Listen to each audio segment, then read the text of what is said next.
All right, so I'm going to show you how the central nervous system of the human body is similar to email.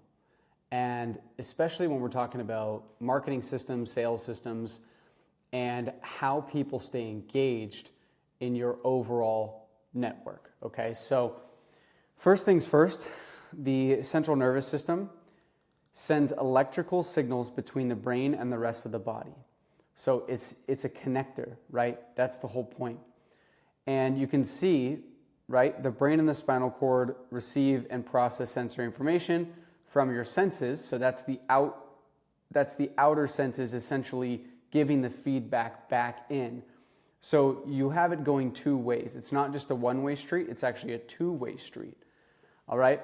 And you can see the nervous system responds to this information by triggering reactions such as making your muscles move or causing you to feel pain. So essentially what we're saying is that two-way street then can also produce actions or reactions, right?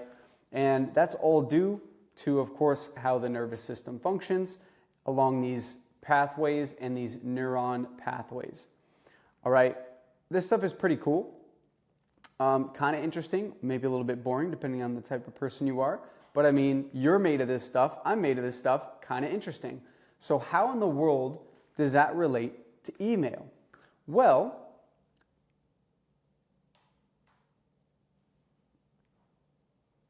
if we take a look over here and we draw ourselves a quick little stick figure person, okay? Oh, we better get rid of that down there, huh? That doesn't look right. There we go. This is a very large torso human. This is a very abnormal looking human. Anyway, so let's pretend that is representative of the nervous system. We gotta fix this guy. He'd be the weirdest human ever. Okay, there we go. Looking a little better now.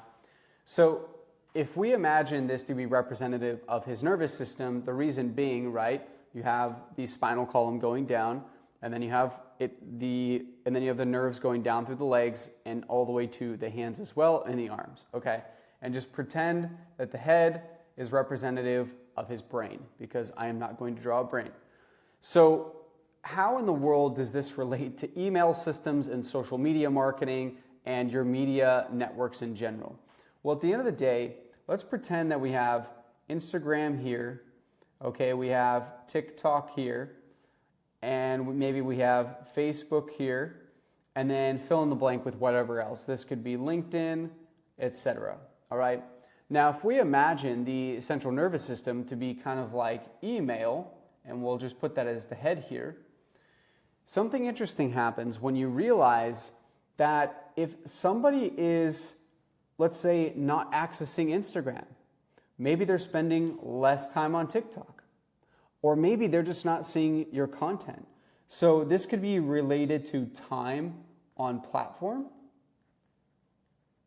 So, and that's a specific platform, by the way, because maybe they followed you on Instagram, but not on TikTok. Maybe they followed you on LinkedIn or were connected, but you guys don't engage anywhere else. All right? If that's the case, then you're severely limited by how you can reach this person. So that's one limitation. Another limitation is the algorithm. So the algorithm itself, the way that it's serving up content, right? And so this is the content feed. And besides the word feed, you get what I'm saying. The content may just not pop up. If you're following a few thousand people, which most people are, then what you'll notice is that you don't see all of those people all the time. In fact, you'll forget about people and 6 months later something will come up. Well, that's too late for your promotion. That's too late for that campaign that you were putting out there, that sales conversion event that you were trying to get people to actually accept or take advantage of. Too late for the sale if you're running one. So at the end of the day, how do you reach these people if they're not spending time there? Well, this is where email comes in. And this is why something like email is never going to go away. Okay, so email is the most basic form of contact info that you can gather on somebody. Okay? And it can be as simple as and we'll even say first name and email, okay? Because more people are more likely, let's put it this way. If you have a form on a website or from an ad, and it only asks for the first name and the email, you'll get more people into your system than any other way. Now, that may not be optimal. Maybe you don't want just more. Maybe you also want phone number. Maybe you want last name, right? Etc. But at the end of the day, in order to send emails, you need a first name and an email. It's pretty simple, actually. Now, once you do that, they call that owned data, okay, for your central nervous system. Now, okay, how does this tie back into the nervous system concept? Here's how it ties in. When you have email, you can connect the entire rest of the body. Now, let's switch this up here visually.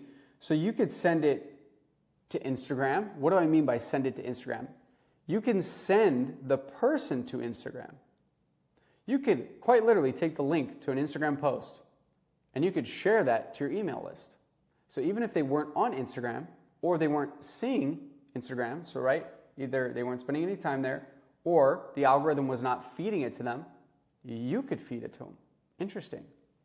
There is no other way to do that. All right? Same with all of the other channels. So all of a sudden, you have a connector that connects everything together. And I didn't put YouTube on here. That would be another really good one, right? So you can feed YouTube videos, very contextual for YouTube videos because they're longer form. And so people who are spending time in opening your emails, which you can typically segment in whatever email builder you're using, you can now send them to longer form content that they would have never seen any other way. So if that happens, maybe they end up spending a total of 20 minutes doom scrolling on your content there. You know, maybe 15 minutes here on TikTok if you're on TikTok. Maybe 1 hour reading some in-depth article, right, that you wrote, or maybe you had an interview that you dropped on there. Cool. Facebook, maybe they go and look at, you know, who your family members are and who you're connected with and try to understand a little bit of like your private background. And they might even read some posts, okay? Or access some of your lead magnets or whatever you have over on Facebook, all right? So maybe that's another 15 minutes there. And then again, YouTube, so we'll just put it off here. I'm sure we can get creative as to other extremities that could come off of the human body to draw here, but we're not going to do that. So YouTube, maybe that ends up being 2 hours. Well, all in all, you total that up, right? 20, 15, 1, that was supposed to be a 5. 1 hour, okay? And then 2 hours.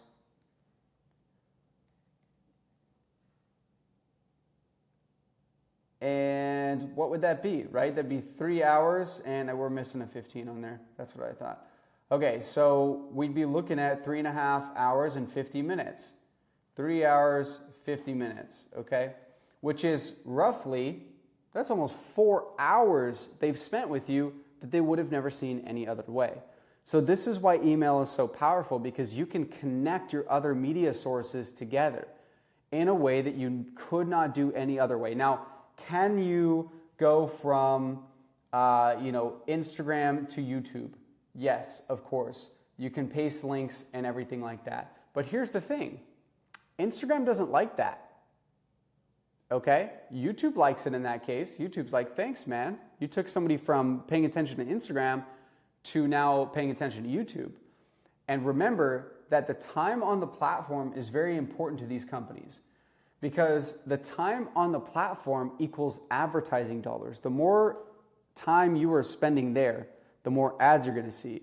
The more ads you're going to see, that's more money that the platform is charging an advertiser to put that ad in front of you. So they are literally making more money. So Instagram is sad when you click a YouTube link and you go to YouTube. And so naturally, any piece of content that has a YouTube link in it on Instagram, they're going to downplay. That is not going to be the number one piece of content they are distributing, okay? So native content, which means that it looks like it belongs there, is the best type of content. So it's the TikTok that gets you clicking around or buying something from TikTok Shop, right? That gets you watching more videos on TikTok. That's what they want. They want that viral energy so that you are consumed there. Instagram too, they want you going from reel to reel to reel, Instagram story to Instagram story and Instagram story. LinkedIn, again, they want you to go to like very engaged posts or like very authoritative, influential people. That's why you'll see those people more than anyone else. And that's how they get so much viewership on their stuff, is because that's an authority game over there. And Instagram has it too, just in a very different way. YouTube has it too in a very different way. Facebook is kind of like more familial, more family style. Just feels like super real and authentic as well. But the whole point is that this is really the only way that you can distribute your content to people when they would not have seen it any other way. And that's a massive benefit if you think about it that way. So you have owned data, and then you have rented data. Okay? Rented data are your audiences on these platforms. So if Instagram dies tomorrow or your account gets shut down, what happens to all your followers? I mean, maybe you set up a second account, maybe you have another platform, and maybe some of those people go find you, but not all of them. They'll forget about you real quick. You know how they can't forget about you? Is if you have data that we call owned data, which essentially just means contact information. It's almost like if I have your home address and things got serious enough, I might come knock on the door. That it's that type of idea. Like that's the most extreme version, right? Like if I know where you live, I could theoretically, even if I didn't have your phone number or your email, or even if I didn't know the address, but I knew the house, I could go knock on the door, right? So if my Instagram died tomorrow, I could theoretically, figuratively, knock on the door of many people. Well, how do we do that? Of course, through email, through email, through first name. If you have phone, great. You can't abuse that one. You got to be very careful. The phone laws, especially in the United States, are very strict. However, you'll notice that you get blown up with so much spam because they can't stay on top of it. So it's just going to get more and more strict. They will find ways to restrict it. And so you just want to use that one lightly. You need to be very respectful on how you reach out to people on phone. Last name, I'll be honest with you, it's not that necessary, but it's good to have, okay? Because it does get confusing when you have, 150 Johns in your system. It's not helpful. So John, whatever, allows us to talk about it and think about it versus just seeing all of those duplicated contacts is what it would look like in the system, okay? So yeah, that's owned data, that's rented data, and that is how your email system is essentially just like your central nervous system, because it goes both ways. And the last thing I'll comment on this, on the both ways concept, is that overall, like how is this both ways? Well, because if you're dropping lead magnets on these platforms, which you should be, to gather the email, then what you're doing is you're creating that feedback loop so that everything goes both directions, okay? And so you can create that from every platform, and now you have a central nervous system for your media distribution and for your connection with your people, okay? Keywords: connection, distribution, and feedback. Feedback mechanisms, for example. Those would be like your senses in the physical world. If we're talking about the body, those would be your senses, right? That will give you feedback. I touched something, it was really hot. Oh my gosh, it's hot. I felt it was hot. It hurt. Whatever hurt means, right? It did something to my body to force me to pay attention and to force me to respond. That's what burned fingers are, right? Is that sensation is saying, hey, nothing else is important, emergency, right? We are sensing something over here, very important, pay attention, okay? So you can get these systems to mimic the real natural world, which ironically, most of the most effective systems, the majority of the most effective systems in the world mimic the natural world in some essence, because at the end of the day, those are the fundamentals that everything is built off of.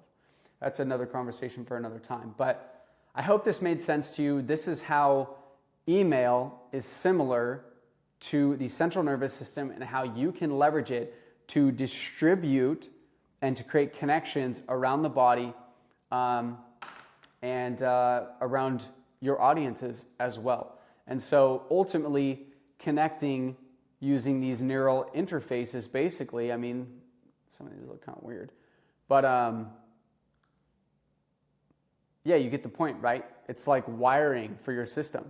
You lose your Instagram, you got no wiring. So you want to be collecting that data that's going to help you so that you have more owned data. Anyway, I hope you found this helpful. I enjoy conceptual things like this and analogies and metaphors because I feel like they really help us understand the connection between different things. And when we understand connection between different things, we become more powerful in our ability to observe and connect even more things, right? Because now you can get into offers and how to do copywriting and talk to those people and how to distribute messaging. There's a lot of hows that start to come up with this, right? But this is a big why and a little bit of how here as well, so that you can directly benefit and understand why you should definitely be leveraging these tools. So I hope you find this helpful. I would love to hear your feedback in the comments below. I want to create more videos like this. We use a lot of concepts like this in the business, and I feel like they could be really helpful if more people understood them and had these visuals as benefits. So go ahead and subscribe so you see new videos as I put them out there. And other than that, I appreciate you. I hope you have a wonderful day. And if this video made sense to you, send it to a friend. Who's that one person that pops into your mind that you think, if they saw this, they would become more powerful. And by default, me as their friend, my friends are becoming more powerful. That lifts me up as well. Again, more connections where a rising tide raises all ships. And so with that, I'm going to bow out of this video, and I appreciate you. Hit that subscribe button to see my next one. Cheers. I'll talk to you soon.